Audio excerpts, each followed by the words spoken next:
നിയമസഭാ തെരഞ്ഞെടുപ്പിൽ ഇപ്പം നമ്മൾ എപ്പോഴും കേൾക്കുന്ന വിദ്വേഷ പ്രസംഗങ്ങൾ പല തരത്തിൽ കേൾക്കാറുണ്ട്. അപ്പം വിദ്വേഷ പ്രസംഗം കേരള രാഷ്ട്രീയത്തിൽ ഏറ്റവും കൂടുതൽ ഒരുപക്ഷെ പറഞ്ഞിട്ടുള്ള ആൾ അത് ആരാണെന്ന് ചോദിച്ചാൽ പി സി ജോർജ് ആയിരിക്കും. അപ്പോൾ പി സി ജോർജ് ഇത്തവണ സ്ഥാനാർത്ഥിയാകുമോ?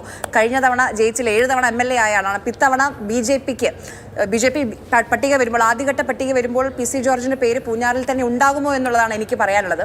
അപ്പം ഷോൺ മത്സരിക്കുന്നത് കൊണ്ട് അച്ഛനും കൂടി പി സി ജോർജ് കൂടി വേണ്ട എന്നുള്ളൊരിതുണ്ടായിരുന്നു. ഷോൺ എന്തായാലും മത്സരിക്കും, പാല ഉറപ്പിച്ചു കഴിഞ്ഞിട്ടുണ്ട് ഷോൺ. അങ്ങനെയാണെങ്കിൽ പി സി ജോർജ് പൂഞ്ഞാറിൽ ഉണ്ടാകുമോ എന്നുള്ളതാണ് എൻ്റെ ചോദ്യം. അതിൽ പി സി ജോർജിന് താല്പര്യമുണ്ട്. ബി ജെ പിക്ക് ആദ്യഘട്ടത്തിൽ പി സി ജോർജിനെ മത്സരിപ്പിക്കേണ്ട, ഈ രീതിയിൽ മോശം വാക്കുകൾ, കഴിഞ്ഞ തവണയൊക്കെ മുസ്ലിം വോട്ടുകൾ വലിയ രീതിയിൽ നഷ്ടപ്പെട്ടിരുന്നു. അപ്പം അത് ഇത്തവണ ഷോണിന് കൂടി ഒരു തിരിച്ചടിയാകേണ്ട, മറ്റ് മണ്ഡലങ്ങളിലേക്ക് കൂടി പോകേണ്ട എന്ന ആദ്യഘട്ടത്തിൽ ബി ജെ പി തീരുമാനിച്ചിരുന്നു. പക്ഷേ ഇപ്പോൾ സഭയുമായുള്ള അടുത്ത ബന്ധം ഒരു പാർലമെന്ററി ലെവലിൽ നോക്കുകയാണെങ്കിൽ ബി ജെ പിയെ സംബന്ധിച്ച് ഏറ്റവും സീനിയർ ആയിട്ടുള്ള നേതാവ് തന്നെയാണ് പി സി ജോർജ്. അപ്പോൾ പി സി ജോർജിനെ അവർ സജീവമായി പരിഗണിക്കുന്നുണ്ട്. പൂഞ്ഞാറിൽ പി സി ജോർജ് സന്നദ്ധത പ്രകടിപ്പിച്ചു കഴിഞ്ഞിട്ടുണ്ട്. അപ്പോൾ അങ്ങനെയാണെങ്കിൽ ബി ജെ പിയുടെ സ്ഥാനാർത്ഥി പട്ടികയിൽ പി സി ജോർജ് ഇടം പിടിക്കും. പി സി ജോർജ് അടക്കം ഒരു ലോഡ് ക്രിസ്ത്യൻ നേതാക്കന്മാരെ ബി ജെ പി അണിനിരത്തി വെച്ചിരിക്കുകയാണ്. മധ്യ തിരുവിതാംകൂറിലെ ക്രിസ്ത്യൻ വോട്ടുകൾ ലക്ഷ്യമിട്ടുകൊണ്ട് ഇപ്പൊ പൂഞ്ഞാറിൽ പി സി ജോർജ് തന്നെ ആയിരിക്കും എന്നുള്ള സൂചനകളാണ് വരുന്നത്. അതുപോലെ തന്നെ മകൻ ഷോൺ പാലായിൽ, ജോർജ് കുര്യൻ കാഞ്ഞിരപ്പള്ളി മത്സരിക്കാൻ പോകുന്നു എന്നുള്ള ഒരു വാർത്ത വരുന്നുണ്ട്. അനൂപ് ആന്റണി തിരുവല്ലയിൽ മത്സരിക്കും. അങ്ങനെയാണെങ്കിൽ ആന്റണിയുടെ മകൻ അനിൽ ആന്റണിയെ എവിടെയെങ്കിലും പ്ലേസ് ചെയ്യാം. അങ്ങനെ അവര് പക്ഷേ ആനന്ദൻ, ഈ കഴിഞ്ഞ തദ്ദേശ ഭരണ ഇലക്ഷനിൽ പാല മുനിസിപ്പാലിറ്റിയിൽ അവർ ഇതേപോലെ തന്നെ ധാരാളം ക്രിസ്ത്യൻ കാൻഡിഡേറ്റ്സിനെ പരീക്ഷിച്ചിരുന്നു. ആരും ജയിച്ചില്ല. മുത്തോലി പഞ്ചായത്തിൽ ഉണ്ടായിരുന്ന സീറ്റ് പോലും അവർക്ക്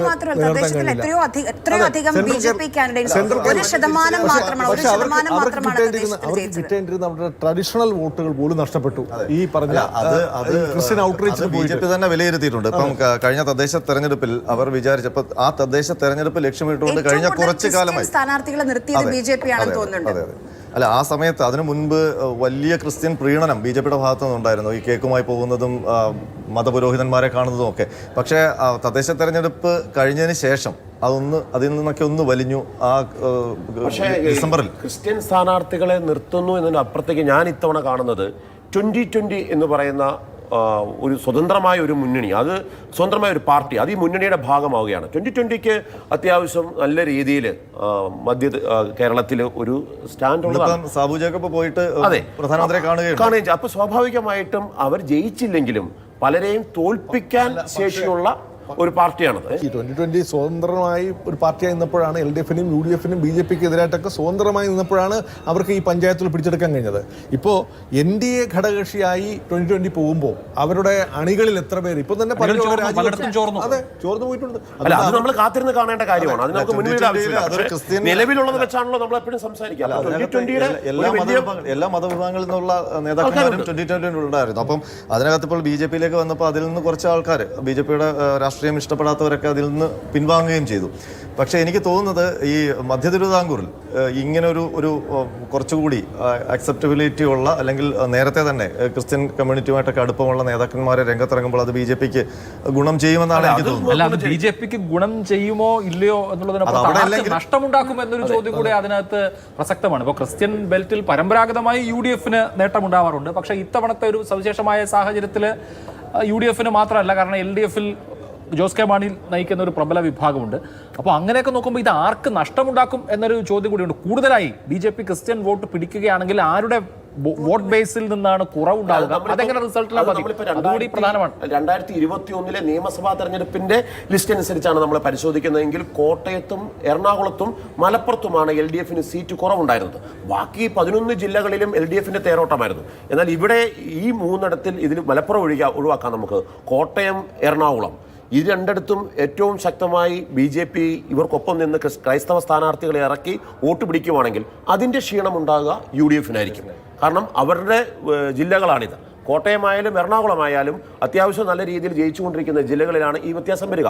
പിന്നെ പി സി ജോർജ് പൂഞ്ഞാറ് മത്സരിക്കുന്നത് വളരെ വലിയൊരു പോരാട്ടം ഉണ്ടാക്കും. കാരണം അത് സംശയമില്ല, അദ്ദേഹത്തിന് എതിരെ നിൽക്കുന്നത് SDP-ക്കാർ മാത്രമാണ്.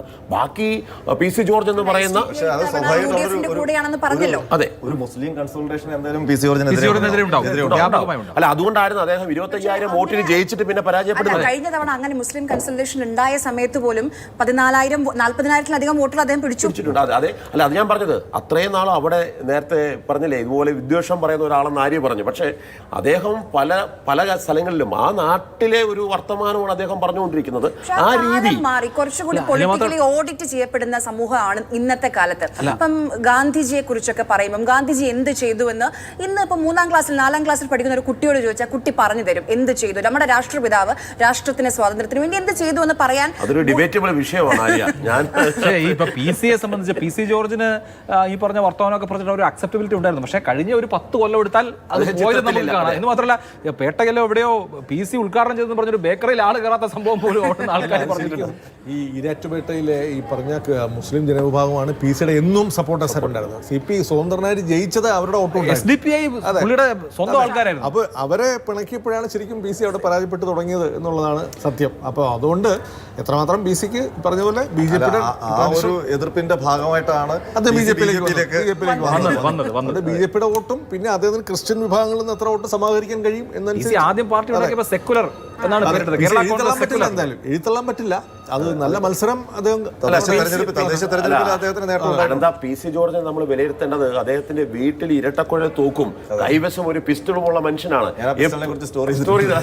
എപ്പോഴും എന്തും സംഭവിക്കാവുന്ന ഒരു തനി നാട്ടംപുറത്തുകാരൻ അച്ചായനെന്നുപരി ആ ജനങ്ങൾക്ക് വേണ്ടി ഞാൻ എന്തും ചെയ്തു കളയും, അതുകൊണ്ട് എന്റെ കയ്യിൽ 2 തോക്കുണ്ടെന്ന് പരസ്യമായി പറഞ്ഞു നടക്കുന്ന ഒരു മനുഷ്യനാണ്. അപ്പോൾ എന്തെങ്കിലും ഒന്ന് കാണാതെ പൂഞ്ഞാറില് അച്ചായൻ നിൽക്കുന്ന അച്ചായന് വലിയ താല്പര്യമുണ്ട്. ഇപ്പൊ ഇടയ്ക്കിടയ്ക്ക് മാധ്യമങ്ങളോട് സംസാരിക്കുന്നുണ്ട്, താല്പര്യമുണ്ട് എന്നുള്ള രീതിയിലുള്ള PC ജോർജിനെ തന്നെ ആയിരിക്കും BJP ഫീൽഡ് ചെയ്യുന്നത്. PC ജോർജിനെ ആയിരിക്കും. എന്ത് മാറ്റം ഉണ്ടാക്കാൻ കഴിയും? ഇപ്പൊ ഷോൺ പാലായിൽ മത്സരിക്കുമ്പോൾ ഷോൺ ജയിക്കുമോ എന്നുള്ളതിനപ്പുറത്ത് പാലായിൽ എന്ത് സംഭവിക്കും എന്നുള്ളത് വളരെ കൗതുകകരമായ ഒരു കാര്യമാണ്. ഇതിന്റെ ഒരു ഇമ്പാക്ട് ഇപ്പൊ തിരുവനന്തപുരം പോലെ BJP കണ്ണുവെക്കുന്ന ചില മണ്ഡലങ്ങളിൽ അവിടുത്തെ ഇപ്പം വട്ടിയൂർക്കാവായാലും തിരുവനന്തപുരം മണ്ഡലമായാലും അവിടെയൊക്കെ ക്രിസ്ത്യൻ പോപ്പുലേഷൻ ഉള്ള സ്ഥലമാണ്. ഒരുപക്ഷെ വട്ടിയൂർക്കാവ് മണ്ഡലത്തിന്റെ പ്രത്യേകത എന്ന് പറഞ്ഞാൽ ഈ മധ്യ തിരുവിതാംകൂറിൽ നിന്നുള്ള കോട്ടയം എറണാകുളം ഭാഗത്തു നിന്നുള്ള ഇങ്ങോട്ട് വന്ന് താമസിക്കുന്ന ക്രിസ്ത്യൻ കുടുംബങ്ങളുള്ളതാണ്. അപ്പോൾ അവരുടെയൊക്കെ വോട്ട് ആകർഷിക്കാൻ കഴിയും എന്നുള്ള ഒരു വിലയിരുത്തൽ കൂടി BJP-ക്ക് ഉണ്ട് എന്നാണ് എനിക്ക് തോന്നുന്നത്.